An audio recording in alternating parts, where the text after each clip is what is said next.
Have you ever sat alone in the quiet of the evening, maybe with a warm drink in your hands, listening to the sound of your own thoughts? No rush, no noise, just that stillness. And somewhere in it, a small question rises, soft but steady. Is it too late to love again? Not just romance in the way we used to think about it, but something deeper. A connection, companionship. Someone to share the silence with, to care about the little things, like how your day was or how you like your coffee. These are questions that surface for many people in the later chapters of life, and yet, so few talk about them out loud, maybe because it feels complicated, maybe because there is history. Loss, freedom, peace we have learned to protect, or maybe because we wonder, deep down, if wanting love again makes us seem weak, or even ungrateful. But here is something important. It does not. That longing you feel, that hope, it is not weakness, it is wisdom. It is experience meeting desire, shaped by years of life already lived. Today, we are going to talk about remarriage in later life, not from a place of fantasy, but from a place of truth. The kind of truth that honors your story, your space, and your strength. Because love at this stage looks different. It moves slower. It holds deeper. And before anyone makes a choice to open their heart again, there are things worth considering. Real things. Quiet truths. 1. It's okay to want love. Again. There's a quiet myth that follows people as they grow older. The idea that wanting love, especially later in life, is somehow less important. That by now, you should be used to being alone. That companionship is a luxury, not a need. And yet, the truth is far simpler and far more human. We never outgrow the desire to be seen, to be understood, and to be cared for. After all the years of building a life, raising children, supporting partners, working, caring for others, many people reach a point where they finally have the time to ask themselves, what do I need now? And for some, the answer is this. I want someone to share the rest of the road with. Someone who doesn't just walk beside me, but walks with me. With kindness, with patience, and with genuine connection. But admitting that longing can feel vulnerable, because society often sends the message that love belongs to the young, that dating, remarriage, and romance are for people in their 20s and 30s. So if you're in your 60s, 70s, or even older, you might wonder, is it silly to still want that? Does it make me seem needy? Let me offer you this perspective. It doesn't make you needy. It makes you human. And in many ways, it makes you wiser. When you've lived through love and loss, through commitment and heartbreak, through loneliness and companionship, you start to understand the kind of connection that really matters. You no longer chase grand gestures or perfect images. What you long for now is something steady, safe, peaceful. Someone who will hold your hand without needing to be asked. Someone who listens, really listens, when you speak. Someone who respects your independence but still makes space for your presence. Wanting love again doesn't mean there's something missing in you. It doesn't mean you're not strong enough to be alone. It simply means that now, with all your experience, you know what love is worth. You've earned the right to choose not just whether to love again, but how. Whether you've lost a partner, ended a long marriage, or never married at all, you may feel a quiet pull in your heart. A wondering, could I let someone in again? And that wondering, that quiet, steady curiosity is worth listening to. Because love in later life is not about going backward. It's about moving forward with intention, clarity, and care. So if you've ever felt that longing for love again, know this. You're not behind, you're not mistaken, and you're not alone. You're simply human, and you are allowed to want more. 2. Love in later life is not what you remember, and that's a good thing. When we think of love, most of us remember how it looked when we were young. It was fast, full of emotion, maybe even chaotic at times.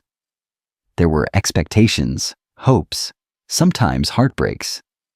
Back then, love often meant building a life together from the ground up, figuring out who we were while learning to love someone else. But now, the season has changed, and so has the meaning of love. Love in later life is not about completing someone. It's about walking beside someone, whole in yourself. It's not about solving each other's problems, but about offering space to be seen and heard. There's no longer pressure to be everything to someone. Instead, the focus shifts toward sharing peace, sharing time, and sharing meaning. This kind of connection doesn't demand fireworks. It values stillness. A partner who sits beside you in silence without needing to fill the space with words. A person who notices when you're tired, who remembers how you like your tea, who treats your routine with respect, not as something to change, but as something to cherish. In this chapter, remarriage, or any form of companionship, is not about escaping loneliness. It's about choosing connection while honoring your independence. That's the difference. That's the shift. You're no longer in a stage where love has to prove itself with big moments or dramatic gestures. What you look for now is consistency. A gentle tone, respect, shared values. Someone who understands that love is found not just in big declarations, but in everyday kindness. And here's something important. This kind of love is not less than what you had before. It's simply different. In many ways, it's deeper, more intentional.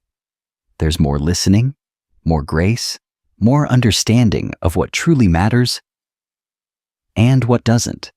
You're not starting from scratch. You're bringing a full life into the room. Your experiences, your lessons, your values, they all shape the kind of partner you are now and the kind of love you're ready for. So if love in your earlier years was about finding someone to build a life with, love now is about finding someone to share the life you've built. It may look quieter from the outside, but inside, it carries more truth, more strength, and more meaning than ever before. 3. The fears we carry, even if we never say them out loud. Love might still call to you, but if you've hesitated, you're not alone. Because along with the hope comes fear, quiet, persistent, and deeply human. These fears often don't get spoken out loud, but they sit in the background of our thoughts, shaping the decisions we make. One of the most common concerns is this: what if I lose the freedom I've worked so hard to build? After years, sometimes decades, of making your own choices, creating routines, and living life on your own terms, the idea of sharing space, time, or decisions with another person can feel like a threat to that hard-earned independence. Maybe you love your quiet mornings. Maybe your home has become a sanctuary. Maybe you've learned to enjoy your own company in ways you never thought possible when you were younger. And now, the idea of adjusting all of that for someone else? It's complicated. There's also the question of, what if it doesn't work out again? If you've experienced the pain of a failed relationship, or if you've lost someone you deeply loved, the thought of opening your heart again might come with a quiet dread. You may wonder, do I have the energy to go through heartache again? Another fear that often goes unspoken is this: what will my family think? For many people, especially those with adult children, the idea of remarrying raises emotional questions. You may worry that your children will feel uneasy, threatened, or confused. You might feel torn between your own happiness and your role as a parent. All of these feelings are real. They matter. And most importantly, they are not a sign of weakness. They are a sign of thoughtfulness, of caution, of wisdom earned from experience. But here's the truth. Fear does not mean you should stop. It means you should move forward carefully, intentionally, and honestly. You have every right to protect your peace, to ask hard questions, to take your time. In fact, doing so increases the chances that any future connection will feel safe, respectful, and right for you. So if you find yourself hesitating, pause, but don't turn away entirely. Instead, look inward and ask, what am I afraid of losing? And just as importantly, what might I gain if I allow myself to trust again? Because sometimes, behind fear, there is also hope, quiet and waiting. 4. Boundaries are not barriers. They're the foundation of real love. One of the most freeing truths about love in later life is this: you get to set the terms. When we were younger, relationships often came with silent expectations. We were supposed to merge everything, share everything, sacrifice without question. But as we grow older, we begin to understand something deeper. Love doesn't have to mean giving up the life you've worked so hard to build. In fact, the healthiest relationships respect that life and make space for it. That's where boundaries come in. And for many, this is a new concept when it comes to love. We tend to think boundaries are something you need after something has gone wrong. But in reality, boundaries are what keep relationships strong from the start. Do you want your own room? That's not selfish. That's comfort. Do you like quiet mornings, or sleeping with the window open, or going to bed early? These aren't quirks. They're part of your rhythm. And love at this stage should fit into your life, not ask you to erase it. Maybe you don't want to combine finances. Maybe you value your alone time. Maybe you travel solo, or volunteer, or spend your evenings in a certain chair, watching your favorite shows in silence. That doesn't have to change just because you invite someone into your life. In fact, the right person will not only accept those things, they will respect them. Healthy love now is not about blending into one person. It's about walking alongside someone as two whole individuals, both with preferences, habits, histories, and the clarity to express them. This kind of love isn't less romantic. In many ways, it's more romantic because it's built on truth, on understanding, on mutual care instead of silent assumptions. And here's the beauty of it. There's no one-size-fits-all. Some couples keep 2 homes and visit regularly. Others live together but keep separate bank accounts. Some never legally remarry, but choose long-term partnership with clear commitments. You get to decide what feels right for you. Setting boundaries does not close the door to love. It opens the door to a love that actually lasts. A love that honors your story and meets you with equal strength. So as you think about companionship or remarriage, remember, your boundaries are not selfish. They are the most loving thing you can offer to yourself and to the person who hopes to walk beside you. 5. When family has questions, and so do you. Among all the emotions that can come with considering remarriage later in life, one of the most quietly complicated is this: what will my children think? You may have spent decades putting your children first, sacrificing, supporting, showing up in every way you knew how. That bond doesn't fade with time, and neither does your desire to protect their feelings. So when the idea of a new relationship enters the picture, it's natural to feel conflicted. Maybe you're afraid they'll feel hurt or confused. Maybe you worry they'll think you're replacing someone, or moving on too quickly, or disrupting a delicate balance that's taken years to build. And for many, there's also the internal conflict. Do I have the right to choose joy for myself if it makes someone else uncomfortable? These questions deserve time. They deserve honesty. But they should not lead to guilt. Because here is something that is just as true now as it was the day your children were born. Your happiness still matters.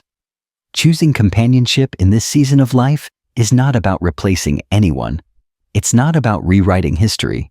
It's about honoring where you are now, your needs, your hopes, your growth, and allowing yourself the possibility of more connection.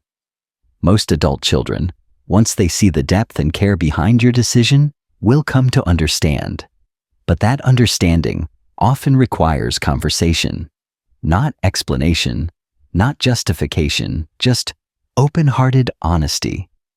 Tell them what this relationship means to you. Talk about what you've learned from your past, what you hope for in this next chapter, and how it fits into the life you've already built.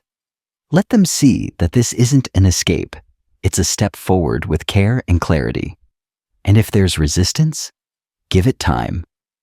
Change, especially in family dynamics, often brings emotion. But if you remain grounded, respectful, and loving, most relationships find their way through. Because at the heart of this is something simple and quietly powerful. You are allowed to grow. You're allowed to love again, and you are allowed to create space for joy, even if it looks different than it did before. Family love and romantic love do not compete. They coexist. And when they do, they can bring even more warmth, more laughter, and more life into the days ahead. 6. Healing the past before embracing what's next. By the time most people reach their 60s, 70s, or beyond, they carry a full and complicated story. A life built with effort, marked by moments of joy, and shadowed at times by pain. When thoughts of remarriage or companionship arise, they don't come into an empty space. They arrive in a heart that has already lived, and often, one that has also endured loss. Maybe you've loved deeply and lost that love to illness or accident. Maybe you went through a difficult divorce that left behind wounds you rarely speak of. Or maybe you've never experienced the kind of connection you quietly longed for, and now you wonder if there's still time. Whatever your past holds, it shaped who you are today. And that's something to honor, not to hide or rush past. But it also means that before stepping into something new, it's worth asking yourself some gentle but important questions. What am I still holding on to? What pain still lingers beneath the surface? Am I hoping a new relationship will fix an old hurt? Or am I ready to build something new from a place of awareness and care? These are not easy questions, but they are essential ones, because emotional baggage, if left unspoken, has a quiet way of creeping into new spaces, and even with the best intentions, unresolved grief, anger, or unmet needs from the past can begin to shape how we experience the present. That's why healing matters. Healing doesn't mean forgetting. It doesn't mean you stop missing the person you lost, or that the past no longer matters. It simply means making space, creating room in your heart for what's next, without allowing what came before to take up all the light. It may mean revisiting memories you've tried to avoid. It may mean speaking to a counselor, journaling, or having conversations you've put off for years. It may even mean forgiving yourself for choices made or not made, for staying too long, or for leaving too soon. Healing is not always neat. It can be quiet, slow, and deeply emotional. But it's one of the most courageous things you can do, not just for yourself, but for anyone you hope to walk alongside in the future. And let's be clear, you don't have to be completely finished with your healing to be ready for love again. Most of us never are. What matters is that you know where you are, and that you're willing to be honest with yourself and with the person who may come into your life. Because love that lasts in this season doesn't require perfection. It asks for honesty. It asks for maturity. It asks for the kind of strength that says, this is who I am, this is what I carry, and this is what I'm still learning. So before you say yes to someone new, take time to say yes to yourself. Yes to reflection. Yes to closure where you need it. Yes to letting go of what no longer serves you. And yes to the possibility that even now, even after everything, your heart still has more love to give. Not in spite of your past, but because of it. 7. Creating love on your terms. With clarity, not assumptions. One of the quiet dangers in any relationship, especially later in life, is this: assumptions. We all carry them, based on past experiences, family patterns, old relationships, or even childhood memories. Sometimes, we don't even realize we're holding them until something small goes wrong. Maybe you expect your partner to be as handy as your late spouse was. Or maybe you expect them not to act like someone who once hurt you. Maybe you assume they'll share your holiday traditions, sleep schedule, or approach to money. None of these expectations are wrong in themselves. But if they go unspoken, they can turn into silent disappointments. And that's where cracks begin to form, not because there's no love, but because there's no clarity. That's why open conversation is not just helpful, it's necessary. Before entering or continuing a serious relationship, especially in your later years, talk about the real stuff. The daily rhythms, the practical details, the deeply personal values. It may feel awkward, but talking openly now can save you from confusion and hurt down the road. Here are some examples of what that might include. Sleeping habits. Do you need a quiet room or like to fall asleep with the TV on? Alone time. Do you expect to spend every day together, or do you value independent activities? Finances. Will you combine accounts, keep things separate, share expenses? Family. What role will adult children play in your lives? How often will they visit or be involved? Even something as small as how you do laundry or when you eat dinner can become a source of tension if it's never discussed. One woman shared with me that she and her new partner decided to keep 2 separate bathrooms in the house, not because they don't love each other, but because they each had long-standing routines they didn't want to give up, and it worked. Why? Because they talked about it, and they respected each other's space. The truth is, this chapter of life gives you something rare in relationships: the chance to design your own rules. You're not 22 anymore. You don't have to fit into someone else's idea of what love should look like. You have the power and the right to shape your relationship in a way that honors your needs, your values, and your peace of mind. Clarity is kindness to yourself and to your partner. So don't wait for tension to arise.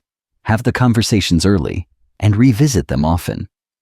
Not because you expect problems, but because you want something better than guessing. You want understanding. And in the end, understanding is what deep love is built on. Not perfection, not fantasy, but 2 people willing to be honest, flexible, and fully present with one another. That kind of love doesn't just survive, it grows. Even now, especially now. You are not too late. You are right on time. As we come to the close of this conversation, I want to gently remind you of something that often gets lost in the noise of advice, opinions, and self-doubt. You are not behind. You are not too late. You are exactly where you're meant to be. Whether you are thinking about love again, living in a new relationship, quietly grieving the past, or simply enjoying your own company, your life in this moment has value. Your story continues to matter. Remarriage, or any form of companionship later in life, is not about starting over as someone new. It is about showing up as who you already are, fully, honestly, and with all the wisdom that time has given you. It's about creating something gentle and steady. A love that doesn't ask you to shrink yourself, but instead meets you exactly as you are, with your habits, your peace, your boundaries, and your quiet hopes. And it's also about knowing that love doesn't only come in one form. It might arrive as a partner who makes coffee the way you like it, or as a neighbor who checks in on you, or in the form of a grandchild's laughter, or even, beautifully, as a growing sense of ease and self-trust in your own heart. No one can define what this next chapter should look like except for you. If you choose to remain independent, that is strength. If you choose to love again, that is strength. If you're still unsure and taking your time to heal, that too is strength. Because true strength, especially in this season of life, is found in your willingness to stay open, to possibility, to connection, and yes, even to vulnerability. You've already lived through so much. You've loved, lost, adjusted, grown, and shown up again and again for others. Now, maybe it's time to show up for you. So I invite you to ask yourself, gently, what kind of love am I open to now? What kind of peace do I want to build in the years ahead? What brings me joy? And how can I make room for more of that? Whatever your answer is, know that it is valid, and it is yours to claim. If anything in this message touched your heart, I hope you'll take a moment to reflect. Maybe write your thoughts down, or share your story. Your voice might be exactly what someone else needs to hear today. And if you feel a small spark of hope rising inside you, don't silence it. Let it grow. Let it remind you that your life is still unfolding, that love in all its forms may still be waiting just around the corner. Because this isn't about going back, it's about going forward, with grace, courage, and the quiet confidence of someone who knows they've earned the right to choose joy on their own terms. You're not too old, you're not too late. You're just beginning a brand new chapter, and it is still being written with care, with depth, and with all the wisdom you carry. Thank you for being here.